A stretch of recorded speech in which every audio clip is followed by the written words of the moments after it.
mwebale mwena baje kumideko YouTube channel yaffe ya CBS FM UG mwebalire ddala bana mwebale tu following mwebalire ddala amanya MC Shitah Queen of the mic Queen of the adverts onako olwalero tukoledde wanene ku Masengere as you see we are looking so nice stress free kwegamba as maiden girls tuba wanene buli every Tuesday nga tubawa emiramwa ejenjawulo tuteesa kino na kino tuteesa kino na kino tukubaganya ebirowoozo mukimanyize stay atamulanze mbeerako ne kikyana kiwala black beauty omwana yakuwa stress nga sineyongerayo kala kayimba ka Wilson Bugembo kawulira akaliwa mama ogenda kuba bulungi haleluya ogenda kufuna sente nga kayimba ko nina ekintu kyenkagalamu nti kalimu ebintu bikulu omuntu ena byeyandisanya okugoberera nga natambuza obulamu bw'ensi n'ekisooka ye Katonda bannange Katonda bona amujja bw'otamufuula mu musingi mu buli kimu kyokola omanya omunange ovuze kalu oba toyina gy'olaga ande ekintu ekyokuyirirya essuubi bwe kawuliriza ennyo kalaga ogenda kuba bulungi haleluya ani yakolera ettima n'atakutwala mu studio ku recordinga omwana asabula batulaga nti buli bw'onabeera n'essuubi n'obeerawo ng'oluubirirwa mande tegenda tukosigala eri nga weebise mune ogamba nze buli tingenda kufuna ssente kuzuukuka ogenda okole eyo gy'onagenda ssente okuziyiga mukama gy'anaatema amakubo nateera okulaba nga okola ki otuukako ebyo by'oyagala bw'eba mmotoka bw'onaakola nnyo ogenda kola ki ogenda kugivuga naye nga bulijjo amannya agange bampita Bridget Nsubuga aka Brizzie mwana gwe oyagalidde mu kintu kino beletwa nze nnyongera okusima mwena abana wa Saudi Arabia bane mutwagadde mwebale nnyo mwebali eddala mulina engeri gye tumutuwadde kivibe neŋŋamba kyekyo mashallah bw'oli kubabonza abange bada bagamba naye mukola ddi nga tetubalaba kunze bannaye mulindirireko tufumba tuli mu kiyungu tuli eno tukola ki tutegeka ekintu Shitah leero mu binamwa gyaffe gye tujja tugobera leero tugenda twagala tutunuulira ensonga nti lwaki abaana abawala ennaku zino twagala tumanye ebintu ebiviiriddeko abaana abawala okwagala abasajja abakulu tuleme gamba abaana abawala abantu bagamba abasajja bajja gamba abawala buli boogera ffe tebatuteekamu kiri vice versa twagala tumanye lwaki abawala abakulu abaana abato abawala baagala abasajja abakulu ate abakazi abakulu ne baagala abavubuka leero bye tugenda kulaba ensonga lwaki babaagala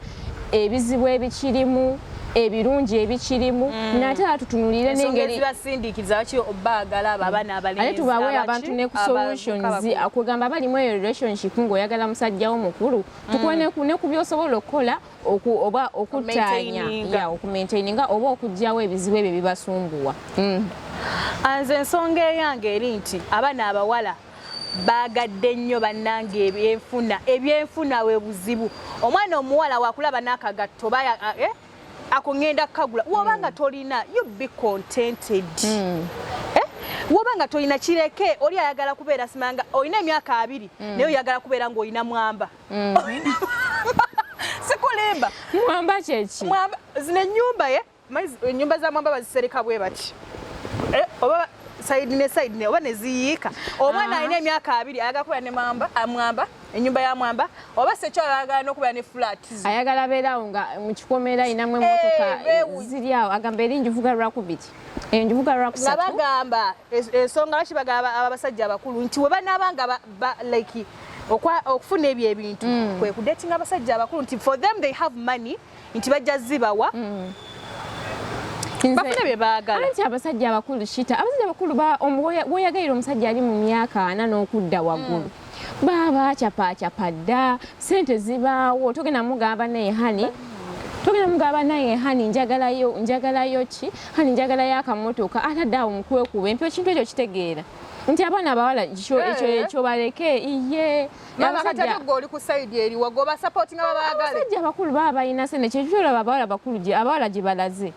nti osala kati abavubuka abamu ojja balaba nga bakomentinga bagamba ennaku zino byakyuka abakazi abaffe abavubuka abato ekitwagaza abakazi abakulu be balina ssente be balina ne true love kankugamba David Utoya bwe yatugambira wajje tugenda bannange tujja nabayo nga tutuuseeyo nga ne mumaze obbaaga abasajja abakulu ane obulwadde mumanyi buno gye buli nze gwe Shitah nkubira abaana abawala kibagaza abasajja abato oba abasajja abato abawala abato ekibagaza abasajja abakulu n'abavubuka abato ekibagaza abakazi abakulu nti wisdom comes with age. Otyo mama. Ngogedde na mu luzungu kalina mu nnyukuta za kyapa. Simbula embalasi tugende maaso sabula. Wisdom comes with age. Buli wenoonya ekisajja kyange kiri mu myaka 4 n'okweyongerayo. Ninayo ebintu ebimu bye neewonya. Naye okimanyi weewebudde. Nedda mbasa weewudde. Nze twagala ebintu bitumenya mitwe. Temwagala kukola obuzibu temwagala kukola. Twagala okukola naye nene ensonga gitunulire nti amagezi gajja na myaka. Shitah osanga abaana nga bali mu relationship bali mu myaka 23 wotadde tawulo wetalina kubeera kibayombya. Wotadde akasanya katalina kubeera kibayombya. Lwoluddeyo ku mulimu kibayombya. Naye omusajja omukulu bw'onaamwagala alina ebintu ebimu by'ajja okukola ajja mmanya saawa nno ziweze 3 nina omukazi ewaka kiba kya buvunaanyizibwa bwe nnyangu yabyenkola n'enzira ewaka. Nti ekitwagaza abasajja abo abakulu tumanyi nti by that time bategeera. Tebajja ba stress ye. Kintu ng'ekyo kitegeera nti bategeera. Kati kankubuulire mwagadde nnyo obuzibu ebyenfuna mwegomba buli kimu. Si byanfuna naawe. Tubalina obulwadde ntino gye buli. Abasajja abakulu be mwagala bayina endwadde. N'abavubuka abato bayina endwadde kubanga omusajja omukulu abeera yagamba. Shitah kusimba wakati omanye bana bavuka b'emyaka gyaffe agenda laba ow'ebbina bannanga ate ow'ebbina alengera ow'akawato bannanga ate akawato nabo bennyini balwadde. Kankubulya ekigambo kino ky'otanaba bategeera. Obulwadde buli wamu. Olaba ky'otanaba bategeera nti abasajja abo abakulu bo babeera already baalaba dda tebakyalina kye baluuzinga tebakyalina kye bafiirwa. Kati ekyo kankikunnyonnyole bulungi nti ensonga ezimu kankikule bulungi nti ensonga ezo ezimu ezitwagaza abasajja abakulu bamanyi kye baagala. They know what they want. Omwana w'omuntu akwagala lilla akwagala. Sigezaako kugamba mbu twagadde sikugyayo mulamu wagaffe tubawa abantu ensonga ezimu oba ebintu ebiviiriddeko abaana abawala abato okwagala abasajja abakulu oba abavubuka abato okuganza abakazi abakulu nti bamanyi kye baagala abantu abo abakulu. Buli wanakusanga kukubo n'akulaba n'agamba biri ekyono mwagaddeko kino na kino na kino na kino agenda kukukuuma era n'ebyoyagala agenda bimaintaininga nti amanyi kyayagala. Patana kankugamba ekigambo kino. Olina emyaka 2 oyagadde omusajja w'emyaka 6 okimanyi obwongo bwo bugenda divertinga bubeere nga olowooza nga ow'emyaka 6 kubanga yoyo omuntu gw'olina temusobola. Era kyekyo nze gambye age is just a number. Age emyaka tugibalira kuno it's just a number. Shitah osobola osanga ebintu byotakoze emyaka 2 okimanyi mbunne emabega eyo maaso bikuddira. Nze gambye Shitah omuntu wowe omwagala n'omanya nti ndi muvubuka njagala musajja wa myaka 7 nkaaga mufune ebintu ebibagatta. You get things bye muyina in common mutambuze ekintu kyammwe kubanga age is just a number. Mwe bye muwoza bannange eno nkanga abawala n'abamu okwagala abasajja bakulu batuwadde n'amanya mufuli ba gold diggers. Abasajja ate abakazi bo ne babawa abawala abagaza abasajja bakulu ba gold digger batandikirawo kaagala afe kafune ssente munedda mukwano. Lwaki obeera togumiikiriza n'oyagala ogw'emyaka gyo kyogamba Shitah abategera lwaki obeera ogenda nze nkugambye abasajja abo bakulu bamanyi ekyokukola. Buli kimu babayo kirinamu experience. Experience mama etya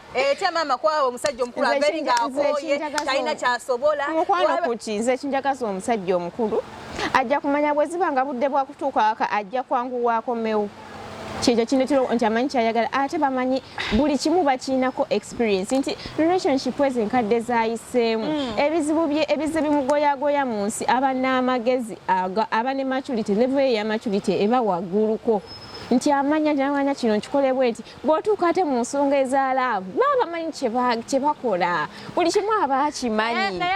Asaafuna abakazi ab'enjawulo naga hani nno kino sikyagala n'afunayo okuwa emmamba hani ekyo sikyagala n'akuŋŋaanyayo okuwenge hani ekyo sikyagala agenda otuuka ku nze ng'agamba ow'emmamba nno kiri ekigala kino kirekyeza abakazi kino tebakyagala baagala kino. Olaba ensonga eyo. Olaba obuzibu kweweebula nkigambe mwagadde nnyo okweweebula banaye musooke mutunuulire background yo family gy'ovaamu bakula batya olina emyaka 2 liyale ng'oli ku musajja w'emyaka 7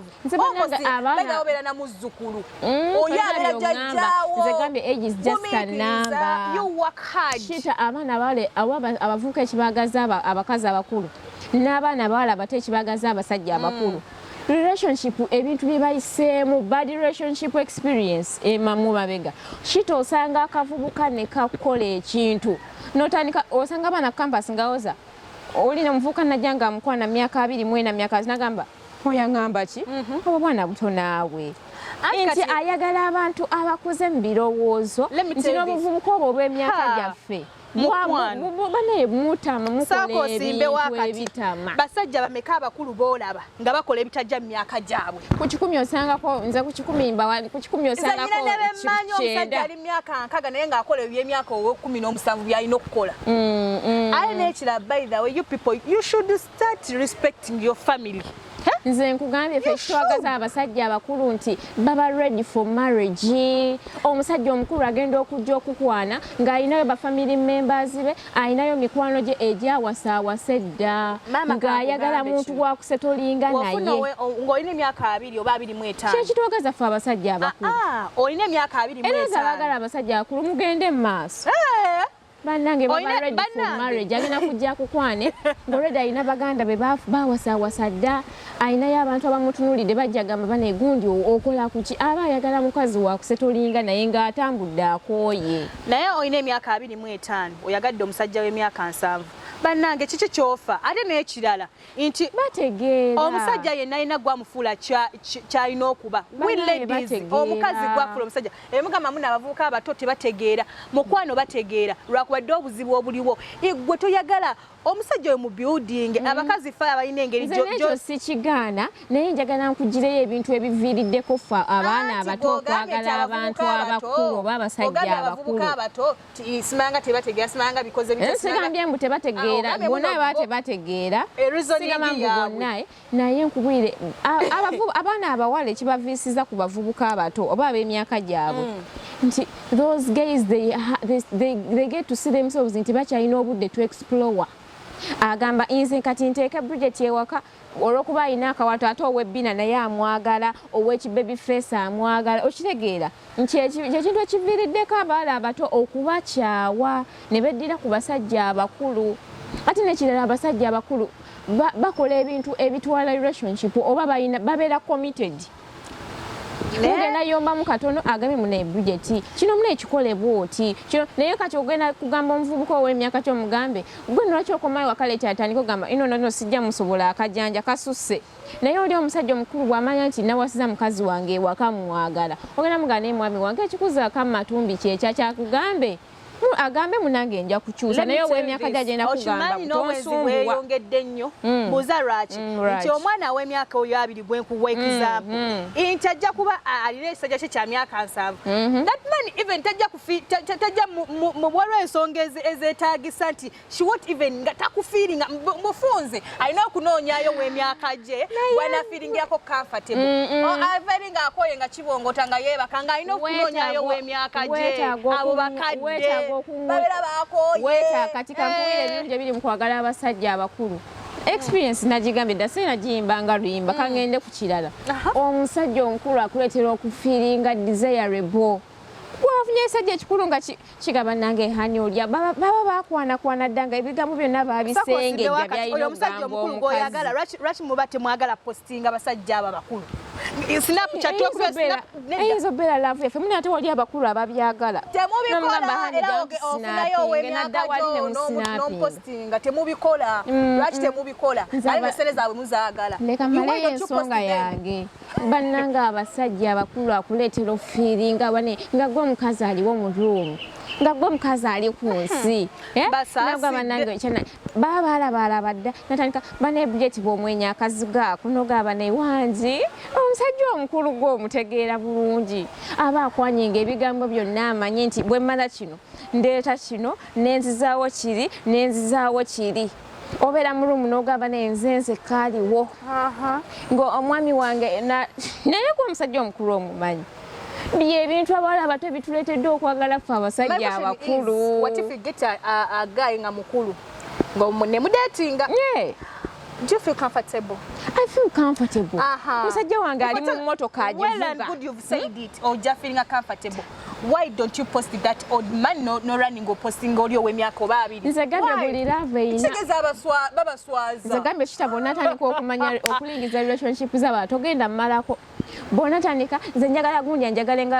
uli njagala nga abasajja abakulu nze nkugamba tonabafunako. Tebafuga. Abeera n'ebbuba abasajja abakulu balina ebbuba. Tebafuga ate munefe kitubagaza abasajja mu abakulu. Engeri gy'amanyambo akuze amanya n'engeri gy'okukwata mutakuweebuula. Naye ab'emyaka gyaffe agakanono we kamanyirira nze nga nnumba nkyalina emyaka ndi mwana muto. Naye omusajja omukulu kati bijja kyonna we naamusinisa ebinnyo n'alagawa. Olaba oyo omusajja obeera omwagaddeko ssente. Kyekitwagaza abasajja abakulu. Si kyekyo ekibagaza abasajja abakulu ssente zaabwe nti woba nga omwagaddeko ssente ze ate agenda kutreatinga bubi nti bweyaba nti akimanya obunafu bwo you want my money so I have to treat you. Nze mbagambye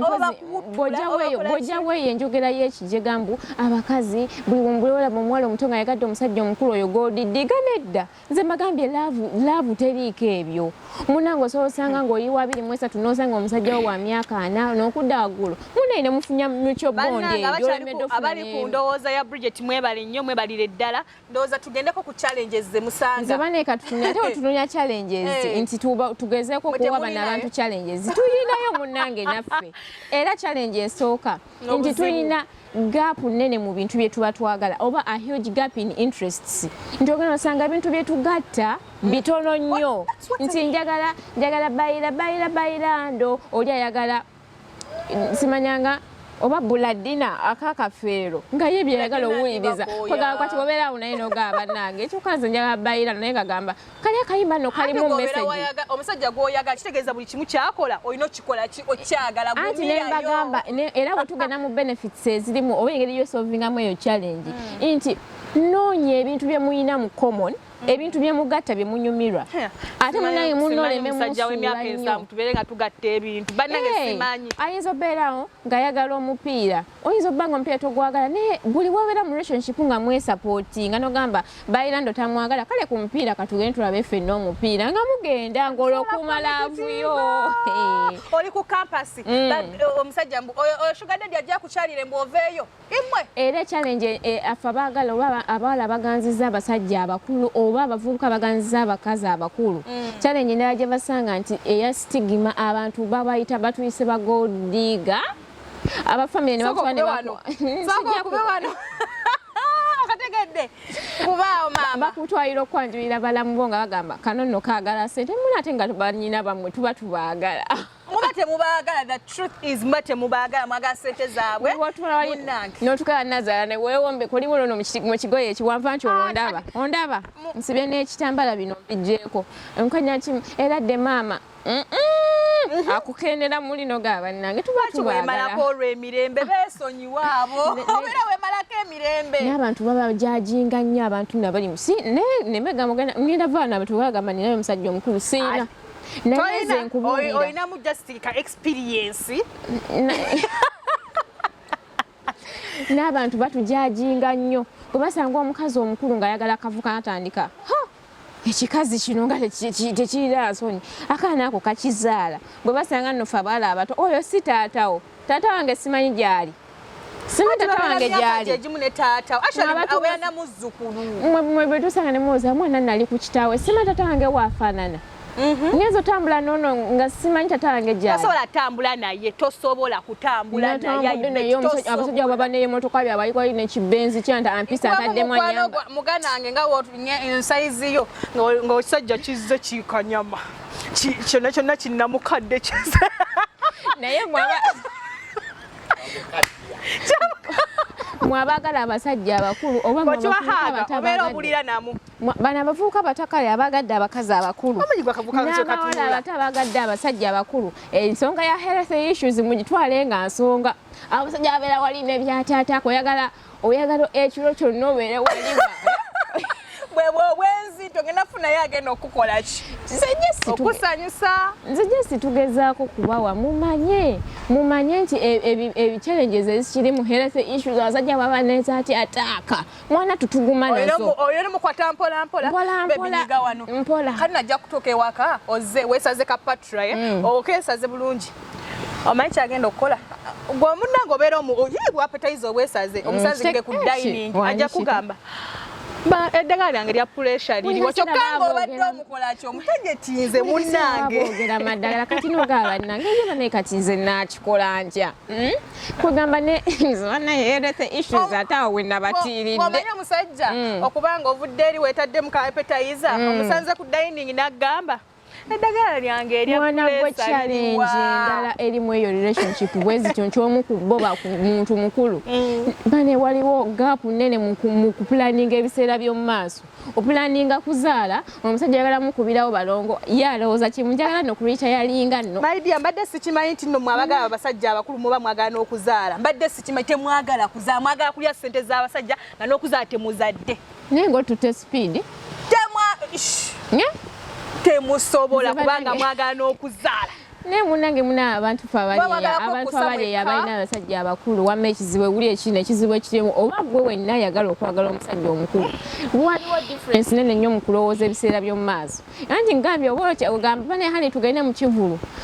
pressure zaalumye dda ate omusawo yangambye neewummuzeemu omugamba ate hani jangu mu kisenge ate munnange kati ebugu mulize njafulumako mu n'okubeera kisaamu kyo saama oliwa mukwano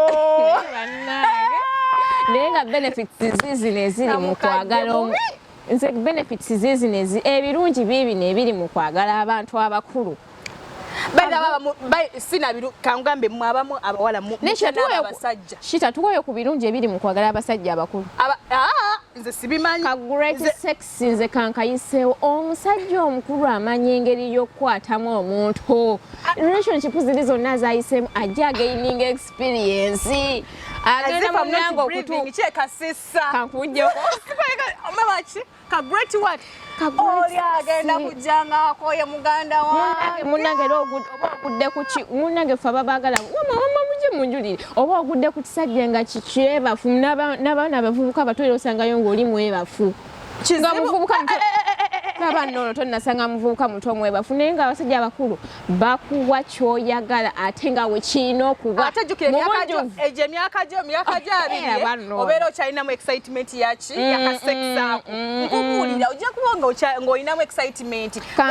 feelings zikyadimandinga kongera ekirungi ekirala ekiri mu kwagala abasajja abakulu bakwagala nga bw'oli bana bavubuka bato omwagala n'anoonya ow'ettutu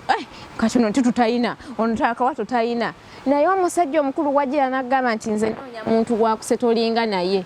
omanya agenda akwagala nga woli emyaka gyosanvu era okyanoonya muntu gwosetolinga naye bane mutugjeeko nammwe mukisussa olowooza w'emyaka abiri yagenda okubanga agenda kukuwa settlement obeere naye nesente emyaka gino egy'obuvubuka babeera bakola bagenda tuka mu myaka ana nga noonya mukazi wakwasa oli yabeerawo n'agamba nze kankole ssente nja kuwasa nga ndi wa myaka 5 ebigambo bino obanga oluwezezza emyaka 5 oba 6 n'ogamba noonya muntu gwakusetolinga n'ogenda wa myaka 2 mukwano obwongo bulinako obuzibu kubanga omwana w'emyaka 2 agenda kukubba wamma gwali eyo kankuwulira ebirungi ebiri mu kuganza abantu abakulu bw'oba muvubuka ebirungi ebiri mu kuganza abakazi abakulu bw'oba muwala muto ebirungi ebiri mu kuganza abasajja abakulu obeera ofunye nga mmentawo waliwo ekikazi kyo obuwalafu abato bw'osanga nga tamanyi kuwaata toke ajja kugamba munnange toke baliwaata bwewati kijja kusimbula oluyi tebakuba nno munnange abasajja babeera ne laavu basaasidde ojeyo amatooke ogatadde mu kibbo agambe munnange ekibbo tebakiwaatiramu ekibbo basaanikiramu busaaniikizi mmere osinga okwagala ono ow'emyaka gy'omugenda okubeeraawo muwelepukabulepusi mwena ebintu temubimanyi mwena mulyawo kwegamba nga temubitegeera omanyi ow'emyaka gyo nti muba mulizoninga kyekimu nti muba buli kimu mukikwasaganya ate nno munnange relationship ezo tezirina gyeziraga ebiseera ebisinga teziyina kyeziraga olina emyaka gyago 50 n'ogamba ekyo kiwala ekikola ku maiden girls nkyagala mukwano you are mistaken, don't come to me.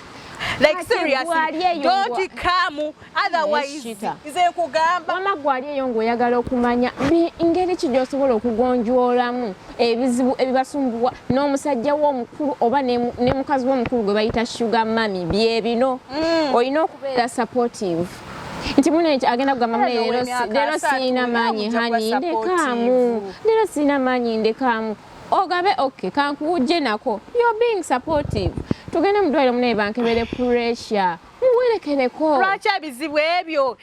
gwe ebya pressure byo ku myaka gyange gye nyina lwaki ontandikiza mbizibu ebyo ebya pressure lwaki obintandikizaamu muwerekereko n'ekirala mujeewo nammwe n'ekirala baana bawala bannange mukyuse muve ku bannamukadde abo ab'ebizibu zipulesa zisukaali gwayagala okuwangaza relationship yo nga oli ne bbaawo omukulu oba ne omukazi wo omukulu gwe bayita sugar mami gwe gwoyita mukazi wo ensonga endala yeyina kubeera respect muwengane ekitiibwa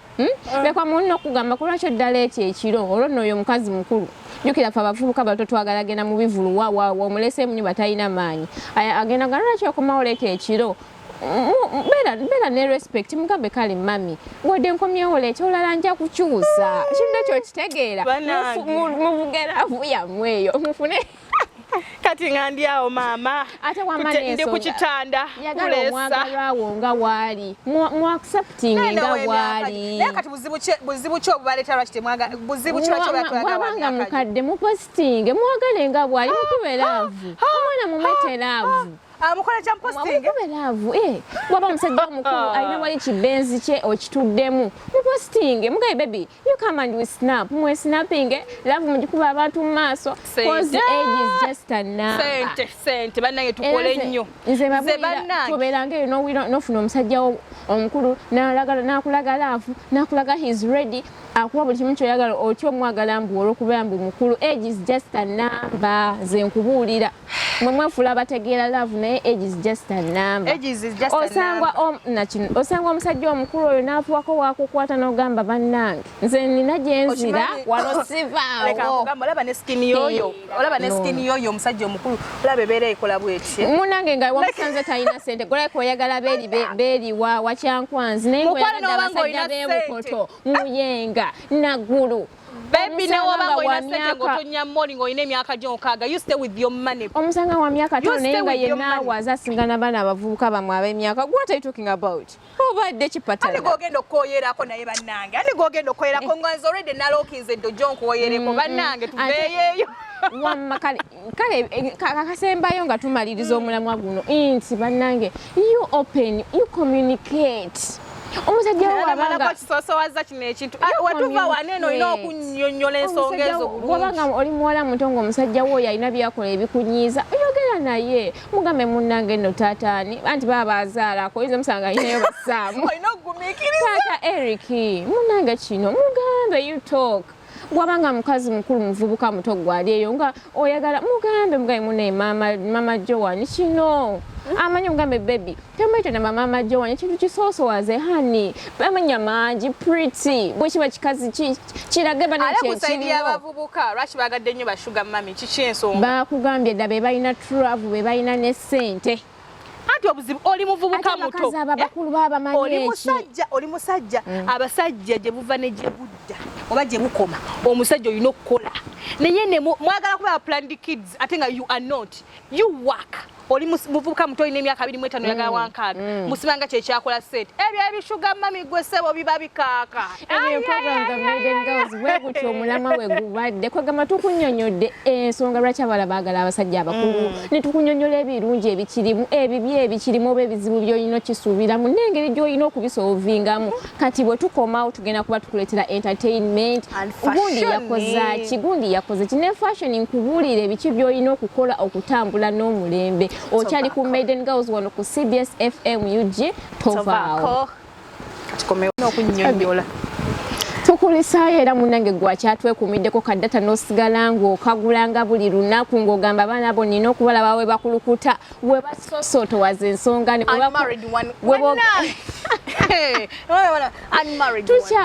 tukusanyukira gwakyali awo ng'ogamba nze nolaba ba Maiden Girls leero boogedde ku ki leero kati mu kanyomero aka the fashion doors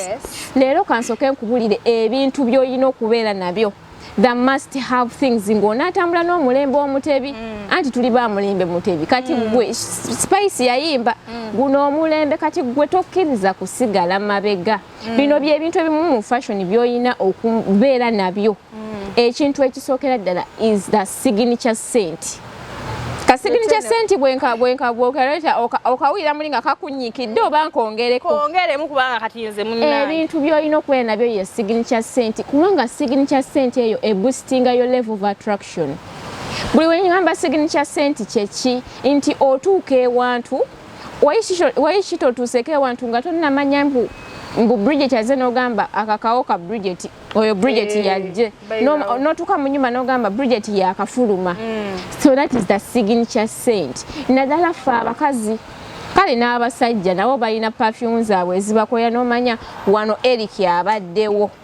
wano Bridget abaddewo. So mu fashion ebintu nekisuka anti munange ebintu byakutambula namulembe era ng'onatambula n'omulembe noonya obuwoowo obuliko noonya obuwoowo. Olina okubeera ne signature scent ova ewantu nga bagamba wano Bridget yabaddewo nti akawoowo kakakawabula ku balala n'otambula mu bantu ne bakyuka ne bagamba ani oyo kirina engeri gye kiboostinga mu your level of attraction. Kufa abakazi kiboostinga your confidence buli bw'otambula abantu ne bakyuka ne bagamba ani oyo muli obiranga bakyuka kulaba kakulya kawo. So ebintu mu fashion leero mu fashion doors by'olina okubeera nabyo olina okubeera ne signature scent. For myself I have one nze nve waka ne bagamba nya Bridget yafulumye Bridget yayiseewo kintu ekyo kitegeera and leero mu fashion doors njagala ngezeko kuwabula mu bintu by'olina trashinga gwe yeefula nti otambula n'omulembe manya nti bino ebintu bw'oba obikola bw'oba ng'obikozesa oba totambudde na mulembe. Ekirala kya sunglasses ekiro waliwo shita abantu abanyiiza n'omutuka ng'obulamu pacyampi muli mu kivulu mu kiro naye alina sunglasses and then you're like what obudde bwa kiro teri kasana and sunglasses are for what? So when you guys you should pull up your stockings in fashion. Bw'obanga budde bwa kiro why in the world would you put on sunglasses at night? So leero mu fashion doors olina okubeera ne signature set and you should trash wearing oba putting on sunglasses ekiro biraga ekyalo. Biraga ekyalo man mama akagambako kanyumira tukogere man nze munaganeka biraga ekyalo man soko nalero tuvuze speed wonna wonaagwa Katonda yamanyi Mukama yamanyi. Olunaku olwaleero mu entertainment njagala mbategeeze omusajja gwe bagamba bujjo tamanyi kuyimba. Simanya nga bikoze bitya. Simanya nga yayimba bya primary. Ebolololo nebogera Crystal Panda yalesa akayimba ne Winnie Nwaji mu kisenge naye bannange yabagambe bujjo mu magama muno simanyi kuyimba by the way omwana yakubye tune ya kayimba kalungi mwana kutwale mu kisenge ale kini Winnie Nwaji alina ngeri kyeje kyakozeemu awo kutwale mu kisenge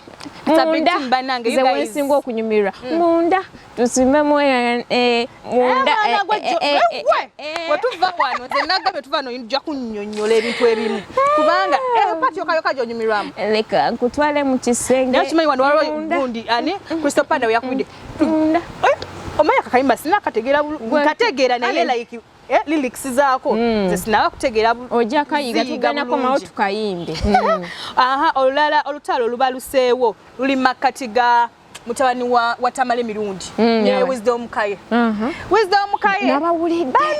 musibanga toyina nnyumba sibanga tokoze biki ngayogera ebigambo we bintu biringa nnyumba yewaffe Okumanyi kyoti gundi Wisdom Kaye kyakoze ng'akeera ku makya ng'ajjayo documents ze ebyapa ng'agamba bino si bikuutize ssebo bino byange oli ng'akanyamu nga toyina byonna byonna wabyesibako ezo apartments z'ogamba si zizo oli n'agamba kati nati bukakafu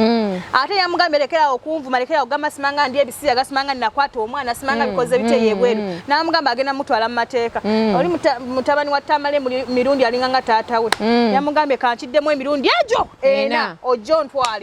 nange namulidde nga ogwo gwakumeka gwosooka gwakumeka gwakubiri gwakumeka ng'agibala simanyi waliwo ebintu ebisaanidde bannange nga public you guys nga tuli bakyali waliwo ebintu ebimu bye mulina okwerekereza wadde mufunye newamuba mutabanguse nnyo omanyi bagamba asirise takola ki teyejjusa ebintu ebimu bw'oyogera tena asirise akola ki asinga omuntu asirise alaga obutegeevu alaga obugunjufu naye gwe why would you come badde bannange bonna balepuka kabalepuke kubanga bonna benkanya okwogera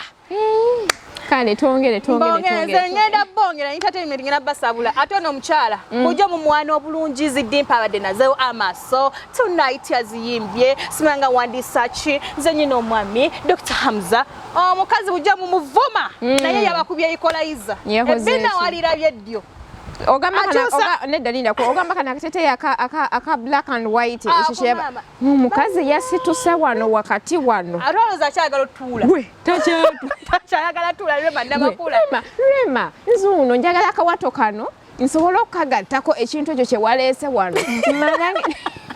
ntandika okukola kyo nga nyimiridde ekyasinza okunyumira ojja Rema tayagala nakyuka wabanga ayimba abeera ku biddimpo bye bannanke ne yeemoola nabeera kuwandisoki nga takyusa naye ennaku zino takyagala kulaga wano eno atundayo lesaya yabazawa mangu twalusangawo tugenda dulekawo Rema nze ndi tiimu yu tiimu nyashi tiimu ha mwaki mukola ebintu ebyo Rema bannange nagamba niye mumanyi omusajja gwe nina Dr.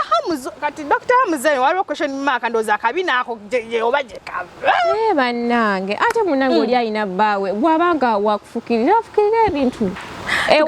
omuddo gumere emiti gyongereko ebibala buli kimu kibeere nga kyeyagaza simbule mbalasi kansabule ono gundi omugagga Rwasa abadde ki omugagga Rwasa yavayo n'akolimira bannamawulire mwine empisa embi ogamba Rwasa gwe namulabyeko ebiseera ebyo bamukooti n'abagamba bannamawulire muli babi bannamawulire mwine effutwa temwagaliza bannamawulire kiki kye nabakola mwagala ebyonoonese anti bamusiba kati bye yagamba bannamawulire asinga okutwekwasa mbusimanyanga ffe babavuddeko baba musibeze simanyi tuli bannamawulire man ate bana mwami Rwasa kankuwabulemu kintu kimu nti mwami Rwasa ife abakola omulimo gwaffe ne tuteekayo clips nga bakutte ne sente okuzifuna okusondera naye n'otuwekokola n'otukola ki namulabyawo nga bamugjawo mu mmotoka sizimanyi nnyo naye ng'emmotoka eraga eyimiridde oba lya puleesi oba lya sukali mayisi sookya nyinza okwokera wano oyagala kudda ku mulamwa tuvumira abasajja bakulu ne beekwasa mbu waliwo omukyala simanga yalyanga ezo ssente bannake bintu biwaavu entertainment endala omanyi Zari Hassan ali mu Uganda yazze ku mbaga ya King of Busogono namulabye naye maama wa Yugat tatuula maama wa Yugat abeereeyo tugenda kusanga simanga tugenda ng'ali omwayi entertainment akulimidde otandisa digidira wano otandisa zina amapiyano yagambye abanaku kamunyiige kamukole ki tebabayisa tebabayisa abanaku mufe ku bibakwatako eri embaga y'aba corporate people like Mama Flower abantu babakola ssente bane bakuleeta entondo sobola nyamala mujje muwembwa yange oba yayoga oba minati abanaku koloka munyiige bane mulino gaye bane ye kikyokyo ne Mama Fulufigo tujoza tukkiriza obusirusiru byonna bannangeze munange ne Fulufiga mama ne wonvuma nze wonvuma mukwano nze nkuletera za military osinise entertainment yakyaliyo bane Fulufiga nze twongere entertainment entertainment tujja kuddingana olunaku olulala nga tulese ebisooka waawo eyo naye bebadde mu entertainment. Thank you very much for following us. Mwebale nnyo mwebalire ddala bannange ba people from Saudi Arabia bane thank you very much banachi omanyi oli walaba link sharinga mu group na sharinga bannange clip ene esembeyo ba share face embeyo bana bayine engeri gyeba ekintu gye bakisoosowaliza bana ekintu ekyo mwongere data nze esaala eno mukama abantu abagula data bongere sente bamugule naye mbasabira mwongere okulikinga mwongere okutulaba n'okutugoberera wano ku CBS FM UG eno ye program the maiden girls tubeera wano unmarried ones tubeera wano ne banna tubeera wano nisobola okuba informinga what is taking place abasajja abakulu be mwagala nzemba wagabu wamu out of that. See you next time. Sabasajja kabaka awangale mama ze kulese mbavuka abato Sabasajja kabaka awangale nga tubasibudde amanya erinnya nsigadde nze Bridget Nsubuga abasinga bamanyi ngera Brizzie naye nga nyongera okukikakiriza nti Sabasajja kabaka awangale Subscribe to our YouTube channel now and make sure you never miss another upload. Kati nyamira programs zaffe zonna z'osubiddwa ku YouTube channel yaffe eya CBS FM UG. Ring the bell and never miss another video. Twagatteko ku channel yaffe eya CBS FM UG ng'onyiga kadawo oba YouTube bell button osobola okufuna okumanyisibwa ku buli program gye tukuweereza. Leave a like now. Teweerabira YouTube channel yaffe CBS FM UG. Subscribe and leave a like.